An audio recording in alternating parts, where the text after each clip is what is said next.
Hello everyone. आइए start करते हैं एसएससी सीजीएल की मैथ्स के इंपॉर्टेंट क्वेश्चन इस सीरीज पार्ट 5। तो दिया गया है what is the length of the longest rod that can be placed in a room of dimension 12 metre into 9 metre into 8 metre, यानी कि लेंथ ब्रेड्थ और हाइट दी गई है और इसमें बताना है कि एक रूम में कितनी मतलब सबसे लंबी छड़ी कौन सी है जो रख सकते हैं। तो बता सकते हैं, रखी जा सकती है, यानी कि length into breadth into height दी गई है। तो भाई कैसे निकाल लेंगे? यानी कि सबसे बड़ी डायगोनल होती है भाई किसी का क्यूब, यानी कि ये क्यूब बनाया गया है, ये ऐसा क्यूब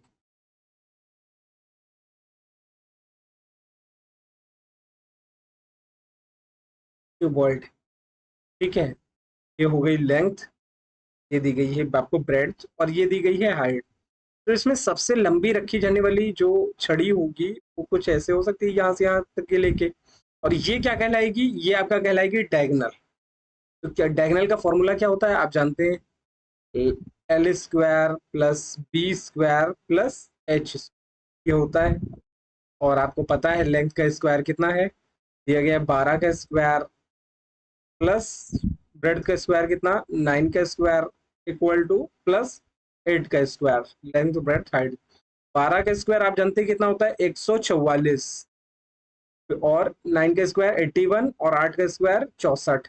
4 1 5 5 4 9 और 4 4 8 12 6 18 का 8 एक इसको दिया, यानी कि 289। और 289 किसका अंडर रूट मतलब किसका स्क्वायर होता है? यानी कि इसको लिख सकते हैं 7 इंटू 17 इंटू 17। तो क्या हो जाएगा?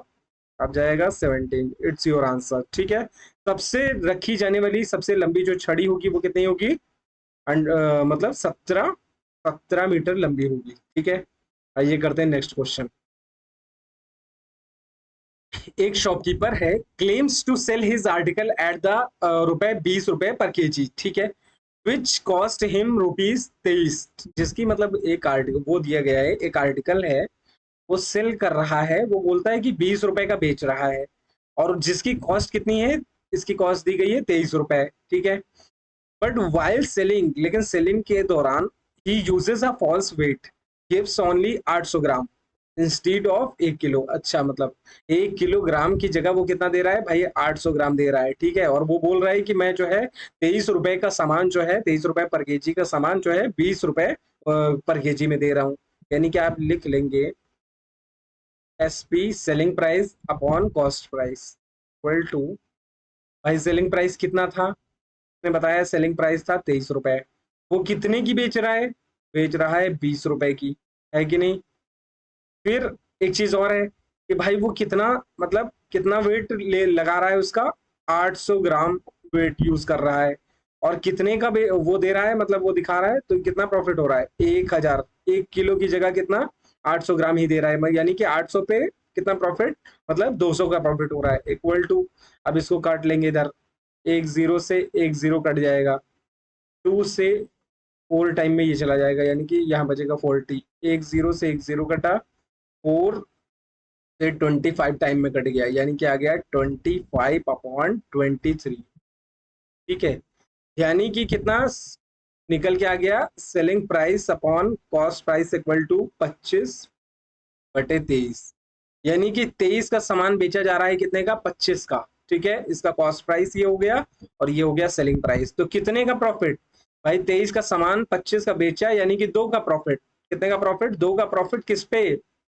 ₹23 पे। ठीक है, ₹23 पे इंटू 100 कर देंगे तो निकल आ जाएगा आपका, यानी कि 23/100 कितना हो गया? 23 दूना 46, 46 दूना 92। ठीक है, यानी 23 चौको, हाँ हाँ, और ये भी दिया गया है ना, यानी कि 200, 2 इंटू 100 200 हो जाएगा ना ये। 23 दूना चौको, यानी कि 8 टाइम जाएगा। 8 टाइम कितना हो जाएगा? 92 दूना, ये हो जाएगा 184। ठीक है, यहाँ नीचे कितना बचा? 16। तो आप इसको ऐसे लिख सकते हैं 8 16/23%। It's your answer. ठीक है, इतना परसेंट आ जाएगा। ठीक है, इतने का प्रॉफिट हो जाएगा।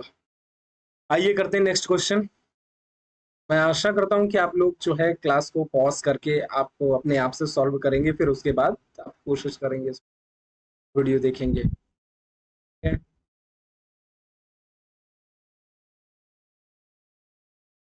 तो इसमें दिया गया है इफ द 9 डिजिट नंबर, एक 9 डिजिट का नंबर है 97x4562y8, लिख लेते हैं इधर 97x4562y8, ठीक है।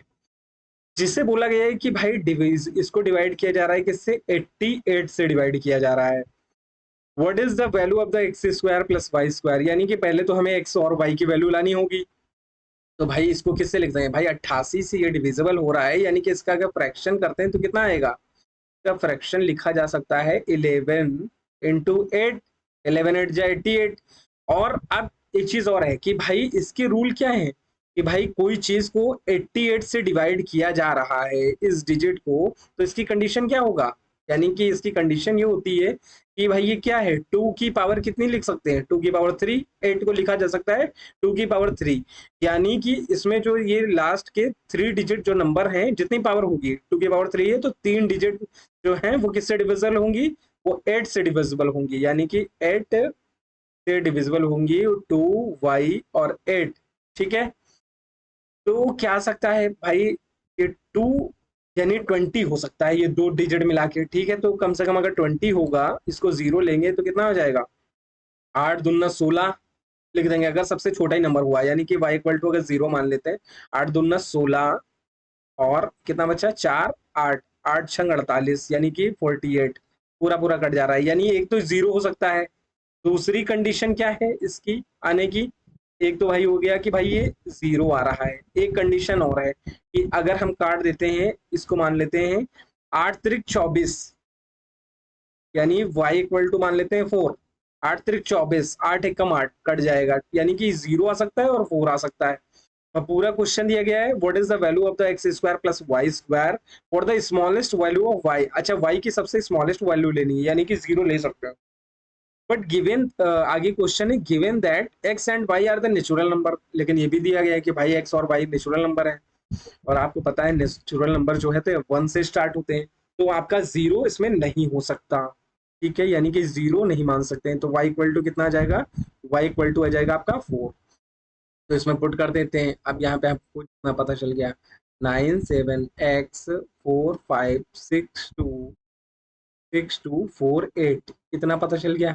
अब देखिए 11 से ये तो पता चल गया भाई, अब 11 से प्रोबेबिलिटी क्या होती है, तो ये देखिए जो ऑड नंबर है ऑड को क्या माइनस कर लेते हैं इवन से, ठीक है, यानी कि 9 + x + 5 + 2 + 8, ठीक है, इतना लिख लेते हैं 9 + 5, 9 + x, 9 5 14, 14 14 और 14 2 16, 16 8 24, यानी कि लिख लेंगे 24, फिर माइनस, अब ये वाले इवन वाले इवन जो उस पे हैं वो प्लस करते हैं, 7 4 11, 11 6, 11 6 आपका हो गया 17, 17 4 21, 21, ठीक है।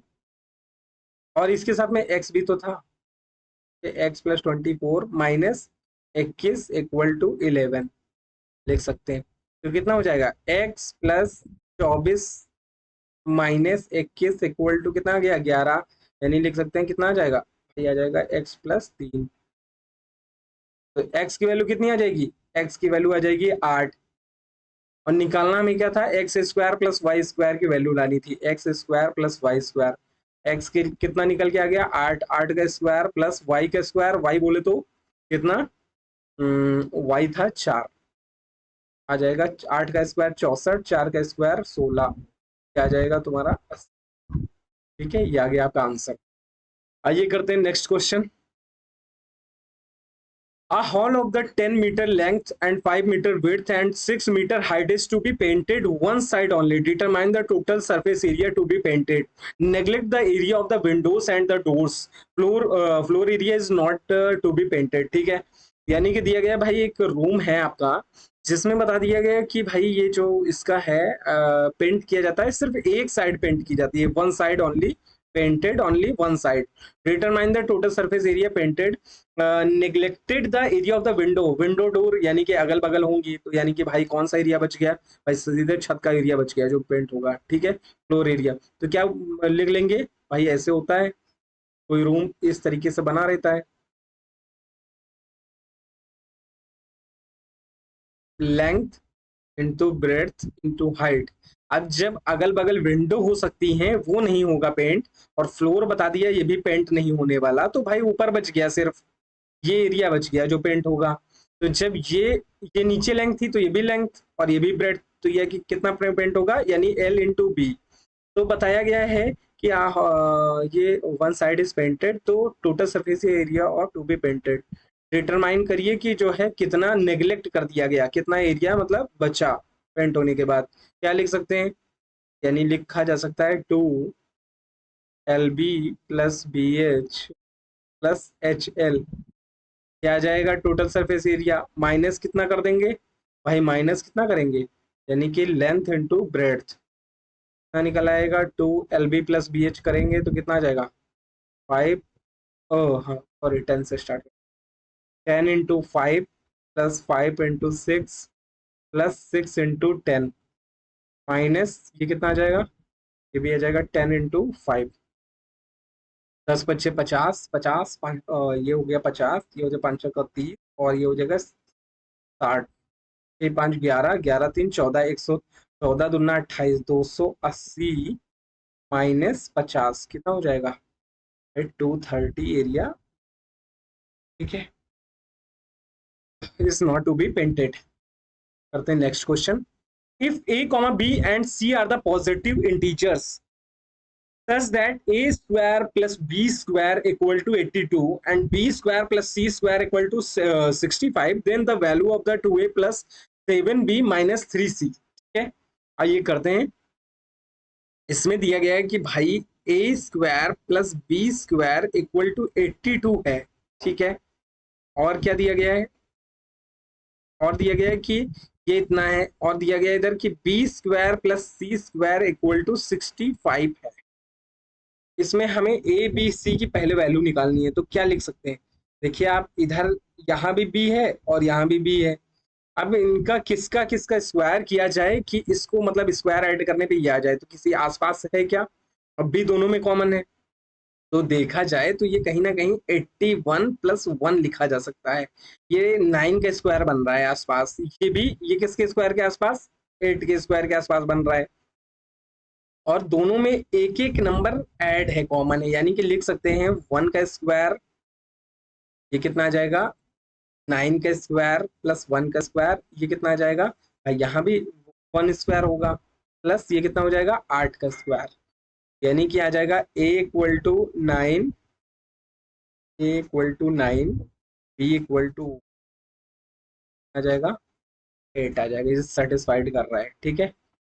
और लाना क्या है 2A plus 7B minus 3C, कितना हो जाएगा भाई 2 9 जा प्लस 7 इंटू 1 माइनस 3 इंटू 8, 3 8 जा 24, 9 दूना 18, 18 और 7 कितना हो जाएगा 25, 25 माइनस 24 इक्वल टू कितना आ जाएगा भाई 1 आ जाएगा, इट्स योर आंसर, ठीक है।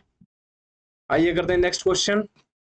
The average height of the 3 kids is 56 centimetre, 3 kid हैं जिसकी 3 किड हैं और जिसकी हाइट कितनी दी गई है, एवरेज हाइट उसकी दी गई है 56 सेंटीमीटर, ठीक है, और दिया गया है कि and their height are in the proportion 7:8:9, इसके प्रोपोर्शन में दिया गया है, यानी 7x से मल्टीप्लाई कर देंगे, 7x 8x और 9x, अगर इन तीनों को ऐड कर देते कितना आ जाएगा 7 8 15, 15 9 24, 24x इक्वल टू कितना हो जाएगा भाई, इसको 3 से मल्टीप्लाई कर दो, ये 3 है ना, 3 लोगों का एवरेज हाइट है, 3 छंग 18, 18 का 8, एक इसको दिया 3 5 15, 1 16, यानी क्या आ जाएगा 168, तो x इक्वल टू कितना हो जाएगा 1 1 6 8/24, 8 त्रिक 24, 8 दूना 16, 8 एकम 8, 3 7 21, या x इक्वल टू 7, तो एक्चुअल में ये निकाल लेंगे। ये तो 7x/8x/9x था भाई, 7 से सबको मल्टीप्लाई कर दो। 7 7 49, 7 8 56 और 7 9 63। एक्चुअल में ये था। देखिए कितनी आसानी से आ गया। आइए करते हैं next question. A man spends 65% of his income. His income increases by 20% and his expenditure also increases by 10%. And the percentage of increase in this savings is। अच्छा ठीक है भाई, बताना है इसमें कि सेविंग में कितना इंक्रीज होगा। तो आइए करते हैं। भाई मान लेते हैं कि 100 है, पहले क्या होगी, 100 हो जाएगा, ठीक है। तो इसमें बढ़ गया, कितना बढ़ गया, 100 थी, तो इसमें कितना खर्चा करता था भाई, इनकम 100 थी तो एक्सपेंडिचर था उसका 65%। 65% कितना हुआ, 65 का। अब फिर बचता कितना था, सेविंग। सेविंग हो जाती थी भाई उसकी 35 रुपए की, ठीक है। तो अब इनकम क्या है, बढ़ जाती है कितना परसेंट, 20%, यानी 100 में 20, यानी 120%। और बोल रहा है कि his expenditure also increase by 10%। अब एक्सपेंडिचर पहले 65 था, 65 का 10% बढ़ेगा तो कितना होता है, 65 का 10% कितना होता है, 1/10 इक्वल टू 6.5, यानी 6.5 इसमें ऐड कर देंगे तो आ जाएगा 71.5, ठीक है। तो अब बताइए 120 में से अगर 71.5 माइनस कर देंगे तो कितना बचेगा यहाँ पे, ये बचेगा 30 20 50, यानी कि 48.5। तो भाई सेविंग कितनी बढ़ गई, पहले 35 था बन गया 48.5, यानी कि बढ़ गई 13.5। पहले क्या थी, 35 × 100, ये बढ़ गई, ये जो इंक्रीज हुई है वो आई है। तो सॉल्व कर लेंगे, पॉइंट हटाया, जीरो बढ़ाया, एक जीरो से एक जीरो घटा, फिर ये कट जाएगा, 5×7 = 35, 5×2 = 10 और 5×2 = 10, 5×7 = 35, यानी कि नीचे आ गया 270/7। कितना कट जाएगा, 7×3 = 21, 6 0, 7 8 56, 4 पॉइंट लगाया है, जीरो बढ़ाया है, 7 5 35, 5 पॉइंट लगाए, अपने आप जीरो बढ़ जाएगा, 7 7 49, ठीक है। अराउंड ये जाएगा 38.57%, 38.57% योर आंसर, ठीक है। तो ठीक है, आज के लिए इतना ही रखते हैं, अब आगे करते हैं, अगले पार्ट में करते हैं आगे के क्वेश्चन, ठीक है। Thank you.